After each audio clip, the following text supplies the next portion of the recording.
Здраво на сите! Ја гледате 86-та епизода на Шорткат. Јас сум Гоше, а ова се најважните вести и настани од изминатава недела. Почнуваме веднаш.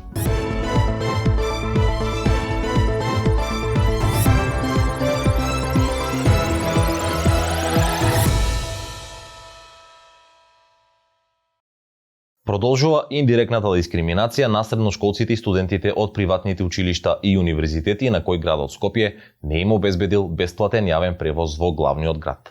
Иако Комисијата за спречување и заштита од дискриминација утврди дека има индиректна продолжена дискриминација врз студентите и му даде рок на град Скопје за 60 дена да ја отстрани повредата на правото на еднаквост, градските власти не одговараат на прашањата како ќе постапат во овој случај. Доколку не ја спроведе препораката, тогаш градот Скопје ќе се соочи со прекршочна пријава поради извршената дискриминација. Студентите од приватните универзитети плаќаат по 1050 денари месечно за да го користат скопскиот јавен превоз. Во меѓувреме, во вторникот повторно реагираше и Сојузот на средношколци за потребата од бесплатен и праведен јавен превоз за сите средношколци. Тие поднесува иницијатива до Уставниот суд за оценување на уставноста и законитоста на членот 41А од Законот за средно образование. Сојузот на средношколци уште во март до Собранието на Република Северна Македонија го достави предлогот за изменување и дополнување на Законот за средно образование, со кој би им се овозможило на учениците од приватните средни училишта да се стекнат со правото на бесплатен јавен превоз, но епилог од нивното барање нема до денешен ден. Лицата со попреченост постојано се среќаваат со стереотипи во општеството.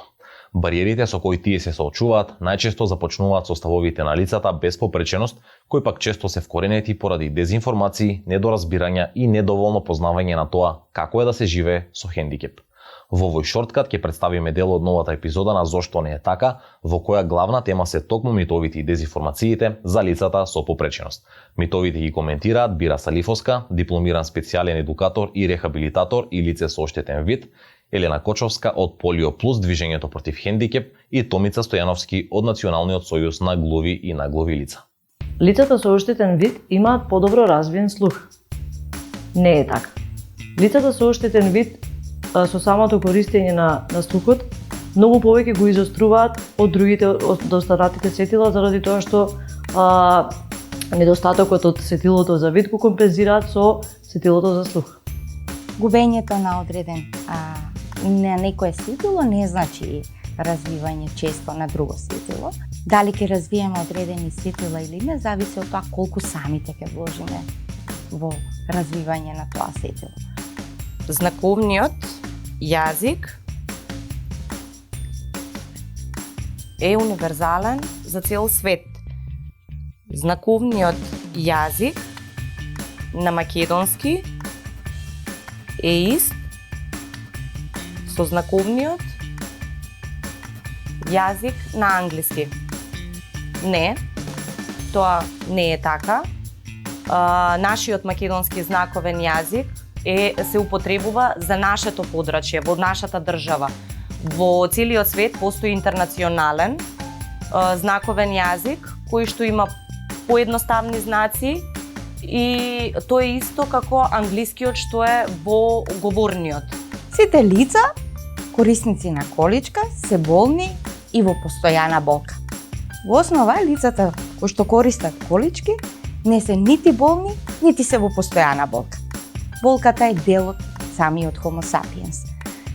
Количките всушност се само алатки за да бидеме што е можно по-мобилни и по-подвижни низ во нашиот живот и да бидеме по-независни. Исто е како и бебињата. Дали бебињата кои што се во количка се болни и се во постојана болка?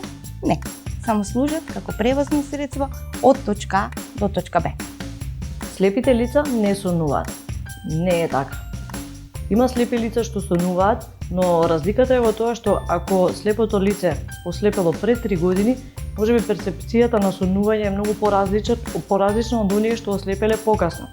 И сега, кога сонуваат слепите лица, можеби не е таа слика како и видните лица што ја сонуваат, едноставно се како тоа што го сонуваат се како силуети.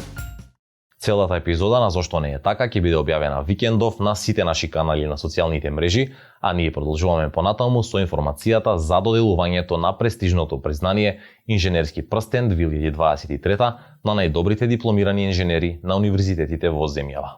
Председателот Стево Пендаровски во понеделникот го врачи инженерскиот прстен на 12 нови дипломирани студенти од инженерските професии. Годинава признанието се доделува по јубилеен 20 пат. Добитници на признанието Инженерски прстен за 2023 година се Елена Настевска, Димитар Гошев, Моника Шаревска, Вероника Стојановска, Бојан Софрониевски, Симона Цветковска, Милена Трајановска, Ники Петрески, Ева Ристова, Антонио Андоновски, Ана Михаиловска и Сара Петковска. Манифестацијата Инженерски прстен се одржува под покровителство на председателот на државата, а е во организација на Инженерската институција на Македонија и Комората на овластени архитекти и инженери на Македонија.